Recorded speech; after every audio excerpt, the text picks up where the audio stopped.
Magandang umaga mula sa Pag-asa Weather Forecasting Center. Ito ang ating update sa magiging tayo ng panahon sa susunod na 24 oras. Makikita natin dito sa ating latest satellite images itong mga makakapal na kaulapan na kasalukuyang nakakaapekto sa malaking bahagi ng Visayas at silangang bahagi ng Luzon ay ang patuloy ngang pag-iral ng easterlies o yung hangin na nanggagaling sa karagatang Pasipiko. Kaya buong Visayas as well as itong eastern section ng Southern Luzon, ngayong araw asahan natin itong mataas sa tsansa ng pag-ulan. Samantala patuloy ang pag-iral ng Intertropical Convergence Zone o yung ITCZ dito sa area ng Mindanao.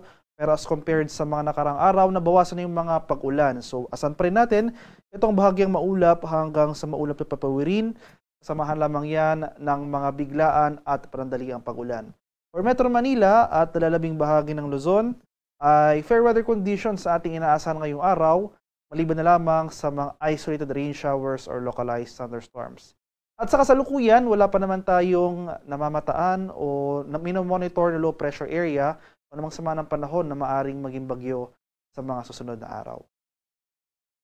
At para naman sa magiging lagay ng ating panahon ngayong araw dito sa Luzon, so ito ang area ng Quezon at Bicol region dahil sa easterly sasahan natin itong mga kaulapan at mga kalat-kalat na pag-ulan na may pagkulog at pagkilat. Kaya sa areas na ito, patuloy po tayong maging handa at alerto sa mga banta ng pagbaha at pagguho ng lupa, lalong-lalo na kung tuloy-tuloy ang pag-ulan na ating mararanasan.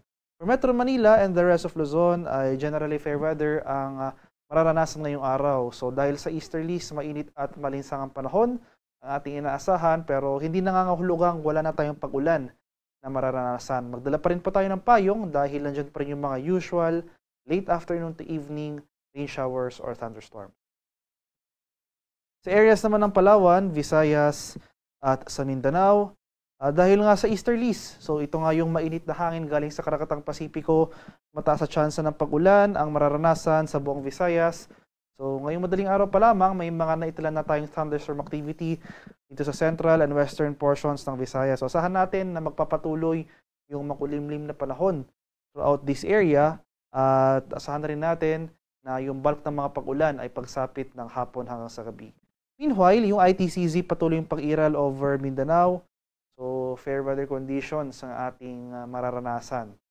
Nandiyan pa rin yung mga tsansa ng mga biglaan at panadaling pag-ulan dulot ng ITCZ, especially sa hapon hanggang sa gabi. Fair weather rin ang inaasahan sa Palawan, maliban na lamang sa mga isolated rain showers or localized thunderstorms. Sa kalagayan naman nating karagatan, walang gale warning na nakataas at banayad hanggang sa tamtamang pag-alon ang mararanasan sa malaking bahagi ng ating bansa. Gayunpaman, iba yung pag-ingat pa rin sa ating mga kababayan na maglalayag sapagkat kung meron tayong offshore thunderstorm activity, ito yung mga pag-ulan sa ating mga dagat baybayin, asahan natin ang mga bukso ng hangin, kakibat ito ang bahagyang pagtaas ng ating mga alon. Para naman sa ating 4-day forecast, so simula bukas araw ng Martes hanggang sa Biyernes, June 17, 20, from Tuesday to Wednesday, inaasahan nga natin, dahil sa easterly, sasahan natin itong mga kalat-kalat na pag-ulan and thunderstorms na magpapatuloy sa silangang bahagi ng Visayas at sa silangang bahagi ng Luzon. So itong ang areas ng Quezon, Bicol region, patanera ng Eastern Visayas, asahan natin ang mataas na tsansa ng pag-ulan. So unti-unti na mababawasan yung mga pag-ulan sa central and western portions ng Visayas. Pagsapit naman ng Thursday at Friday ay mababawasan yung mga pag-ulan over Eastern Visayas. So yung bulk ng mga pag-ulan natin pagsapit sa mga araw na ito ay dito na lamang sa silangang bahagi ng Luzon.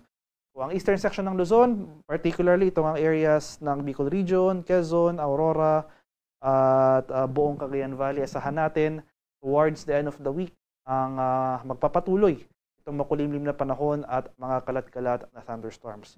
For Metro Manila and the rest of the country, throughout the forecast period ay magpapatuloy itong fair weather, bahagyang maulap hanggang sa maulap, at may chance pa rin ng mga isolated rain showers or thunderstorms. So magdala pa rin po tayo ng payong, pananggalang yan sa init ng araw, umaga at tanghali, pananggalang yan sa mga biglaan at panandaliang pag-ulan, pagsapit ng uwian, so usually late afternoon to evening.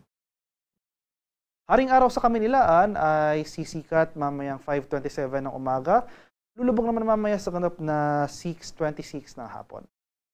At para sa karagdagang impormasyon tungkol sa ulat panahon, lalong-lalo na sa mga thunderstorm or rainfall advisory sa posibleng i-issue ng ating Pag-asa Regional Centers, sa ating mga lokalidad ay follow kami sa aming social media accounts at DUST_Pag-asa. Mag-subscribe na rin kayo sa aming YouTube channel sa DUST Pag-asa Weather Report at palaging bisitahin ang aming official website sa pag-asa.dust.gov.ph. At yan lamang po ang latest mula dito sa Pag-asa Weather Forecasting Center. Magandang umaga sa ating lahat. Ako po si Danny Villamil Lagulat.